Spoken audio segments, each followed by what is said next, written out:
Irving? Merry Christmas, Nikki! Ho, ho, ho!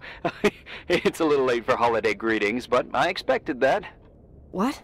Well, I thought you were calling to... Hey, is everything okay? Yes. I mean, I don't think so. No. What happened? I think I sleepwalked. Like in the old Laurel and Hardy movies? I'm serious. I woke up in church, standing in front of the lectern. Wow. Does that happen a lot? No! One doesn't just become a sleepwalker from one day to the next. It used to happen when I lived here. One time in February, I ended up outside.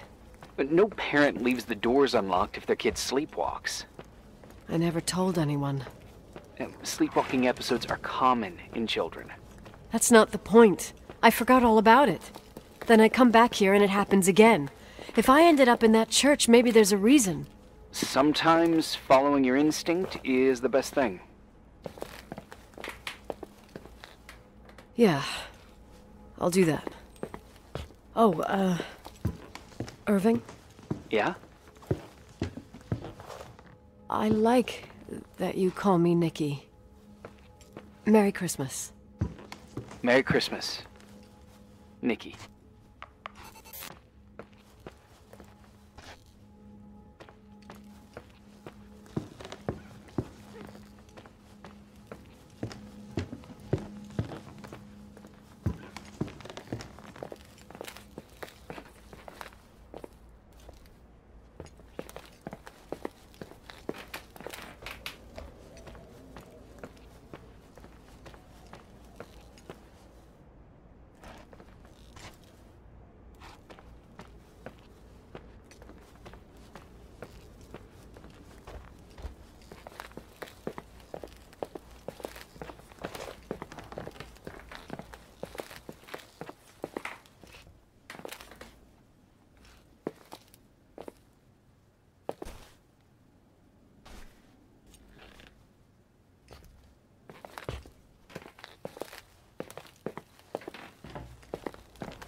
Hi. I was thinking, there really could be a repressed reason as to why you ended up there. So you've come to the conclusion that I'm not crazy? Never thought that. Well, at least not in this case. Oh, fuck off. Hey, language, Sister Nicole. All right. So, if I think about the church, I think about my mother. She often helped Reverend Foster. She decorated for holidays, did fundraising, and put up booths to involve the whole community in parish activities, you know, that kind of stuff. I know what you mean. I think she found gratification in doing that, something she didn't get elsewhere, including the hotel. When we moved to Portland, she quit. Fundraising? God. I gather you didn't exactly have a high opinion of your mother when you were a kid. Well, she was really busy with the hotel. I was always running after Leonard. He was much more fun than she was, no doubt about it. He was a philosopher capable of calculating the motion of celestial bodies while taking apart and refitting a motorcycle in less than half an hour. What about her? In the same half hour, she could have audited a business balance sheet. There you go. Ah, a businesswoman. No. What I understood later, living in such proximity to her, is that Mom loved feeling needed. A religious community like ours makes you feel needed, without a doubt. I suppose.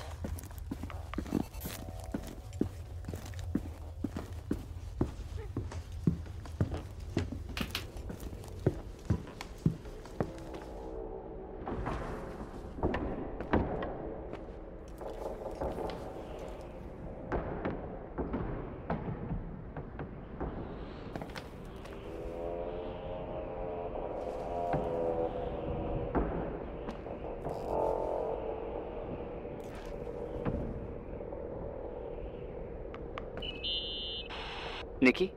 When there was a party, my mother always got out the usual streamers and decorations and stuff. She raced in and out of the church, but I never discovered where she kept all those things. Never asked? Oh, a million times. She didn't want to answer. She said they were in a safe place. A real mystery. What kind of decorations could they have possibly been? Nothing explosive. It's just that I had the bad habit of sneaking all over the place and forgetting what time it was. There was that huge lady, the assistant cook, Mrs. Bryce. She used to get so mad. A judicious girl. They promised to reveal the secret storeroom when I got older, but I must have forgotten. The mystery of the secret storeroom. Ooh, sounds good. The riddle! What are you talking about? Leonard was never good at keeping secrets, but he taught me a riddle to get there. Can you remember it? Incredible! Yes. Oh, something like, down the stairs, watch your step, don't fall apart or it's your end, round a corner, turn around, there's your way in front of you. All that's closed can be open too if you see beyond its looks. But how can I remember it? How... it's... I... Wow. Total mystery. Want to play?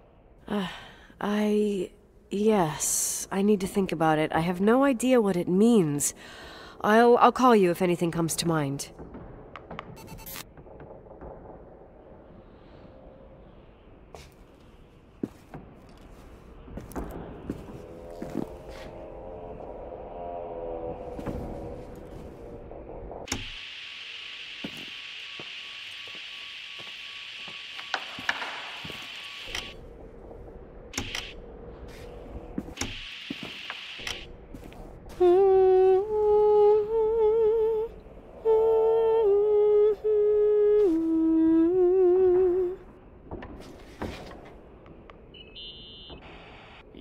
Practicing for the church choir now? I know this tune. The souls that come out of their graves. It's from the book of Revelation. Can I ask you about your mysterious father, who you only sort of mention? My father was nothing like Leonard. Well, I don't know what happened between you, but if you want to talk about it, I will. But not now. It's complicated. Yeah, I get that. Believe me, I do. Thanks.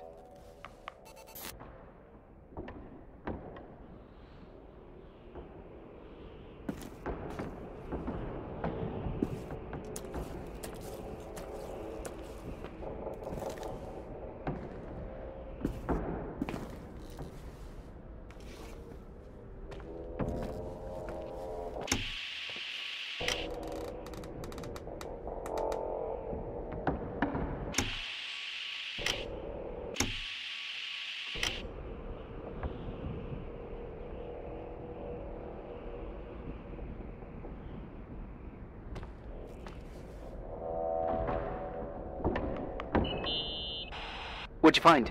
The paintings of the saints. I was convinced Leonard had gotten rid of them. Why?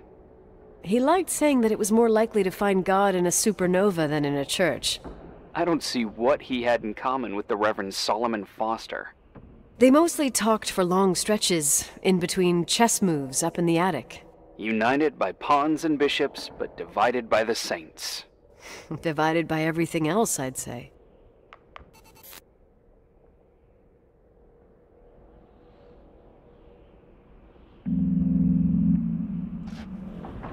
You want to play the organ in a church in the middle of the night?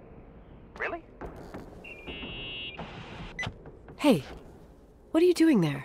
Dunno. I think you stayed on the line. Didn't notice. You think it's too horror? The church, the organ, the notes reverberating in the dark? It's been years since anyone played it. My mother's heart would break to see it like this. She adored it. You should take it with you. To play it. In Portland. You're better off listening to a cat in heat than my scales. Well, you can always pick it up again. Even if I don't think it's crucial. I mean, playing the organ. Yeah, right. Tell that to my mom. Essential part of a woman's education, I must admit. Oh, poor Mom. She had a daughter that would rather dig for gold at Hunter's Gulch till the cows came home. I can totally picture you. Uh-huh. Then there was Rachel, who reminded me how useless I was in music. Look how good Rachel is. Look how she puts her mind to it. She doesn't know how to read, but she's got a real ear for it. While I was considered the illiterate artist in the house. If Rachel had been around, she would have improvised Beethoven's Ninth. Was she so perfect? Yes. I'm only just now realizing how jealous I was. Keep looking.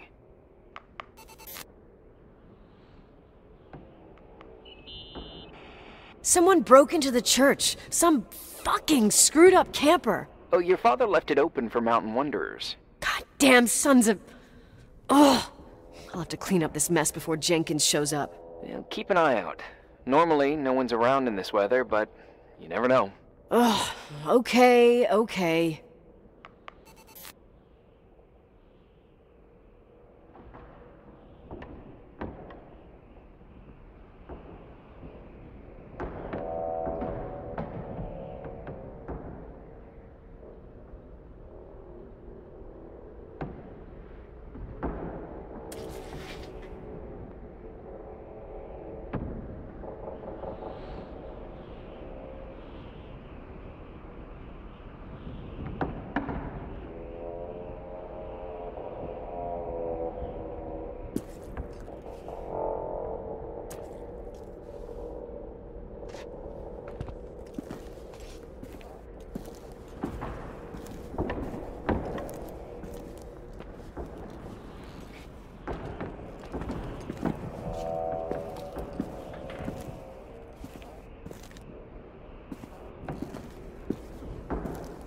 So, found the mystery decorations? No. No decorations. Is everything okay? I found something. What? It's like someone built some kind of bedroom. Irving, you there? Of course, yeah. What bedroom? Tell me what you see. Okay. There's some windows. Drawn on the walls. Books. Sheet music. A pink bed. It's like a kid's room. No way.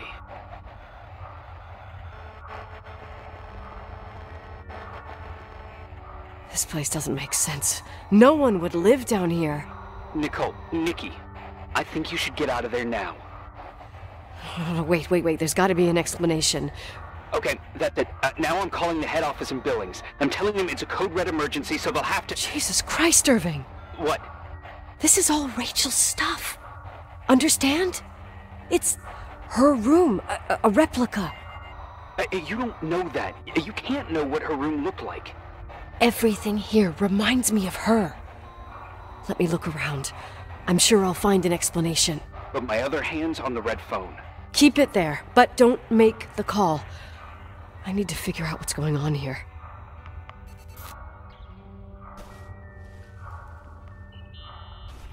Did you get out of there? You know by any chance if Rachel wore a retainer? Maybe. There was an article saying they hadn't found it at the site of the suicide. I remember. She always made a horrible noise when she clipped it onto her palate with her tongue. What does Rachel's retainer have to do with anything? I found a box. It could be hers. Why should someone keep a 10-year-old retainer? Maybe they're not just keeping it. Maybe they're using it. The box is empty.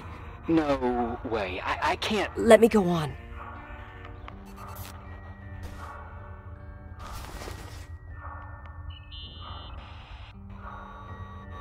Hey, can you hear me? Yes. We have to call someone. You have to get out of there right now. No. I found a key. It's from my old music box. The one in Leonard's room. I'm having a hard time following. If everything in here is Rachel's, then why is my music box's key here? I don't know and I don't want to know. Tell you what I think? Someone could have been in your room. It doesn't matter. How can you be so calm? If someone was in there, he's not here now. I need to grab the chance to figure out what the hell is going on, or went on, here.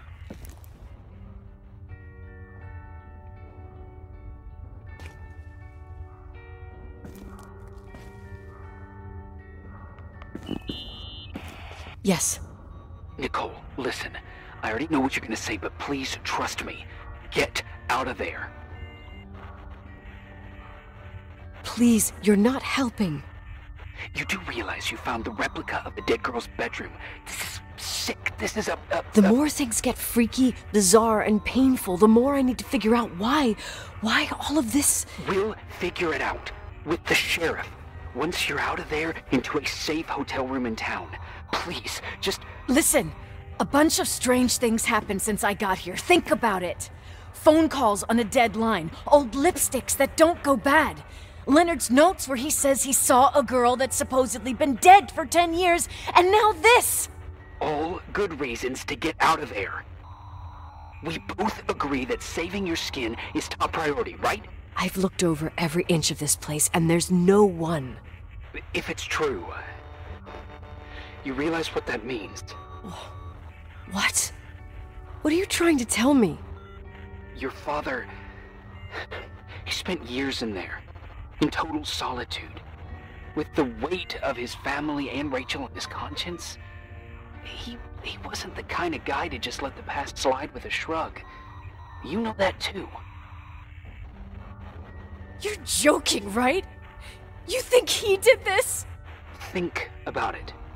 That room could be an act of love. Distorted, even morbid, but in his eyes... How dare you? My father might have had a lot of weaknesses, but surely what you're saying... Leave out that he cheated on my mom. Leave out that he fell in love with a 16-year-old. But fucking hell, don't you dare even think that. He would never have built a fucking underground shrine for a dead person. Your father had changed in the end. You didn't spend time with him, but I met him, and I'm telling you. No! I don't give a shit about what you have to say. I just want you to know that... If you don't want to help discover the truth, don't call me.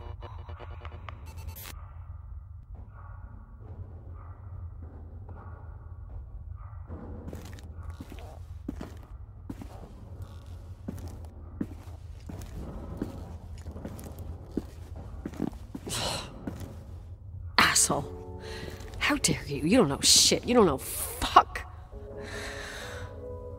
Finally, a bit of peace and quiet. It'll help me clear my head without those incessant phone calls. I'm not a fucking switchboard, for fuck's sake. Okay, let me piece things together.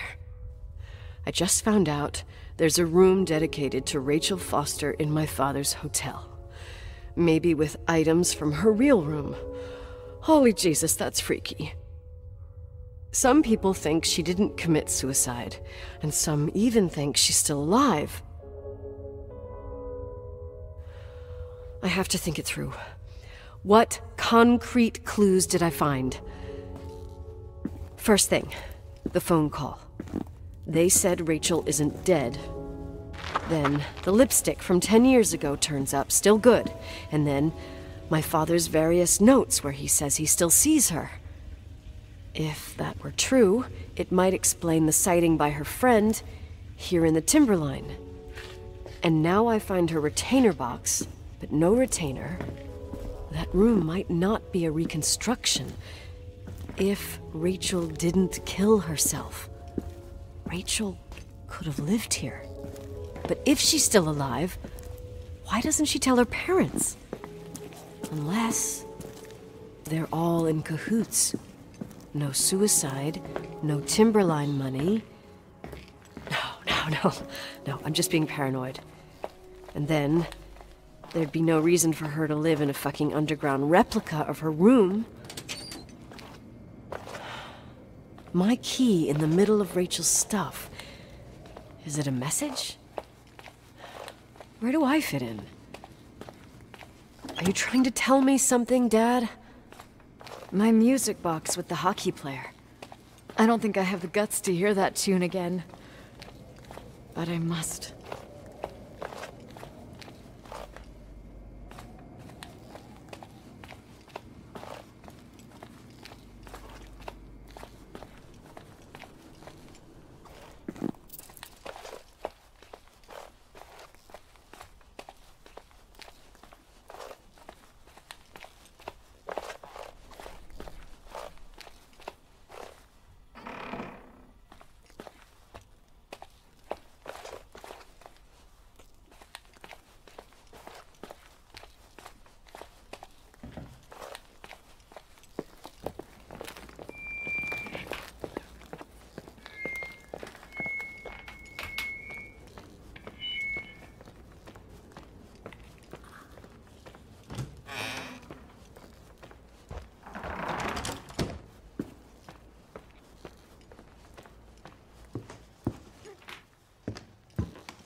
The 27th of December, 1983.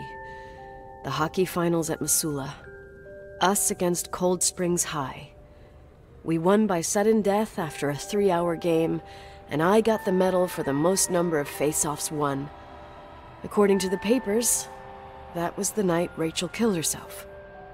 Coming home, Mom barely had the time to pull into the garage that I was already racing up to you, waving the medal in your face, Daddy.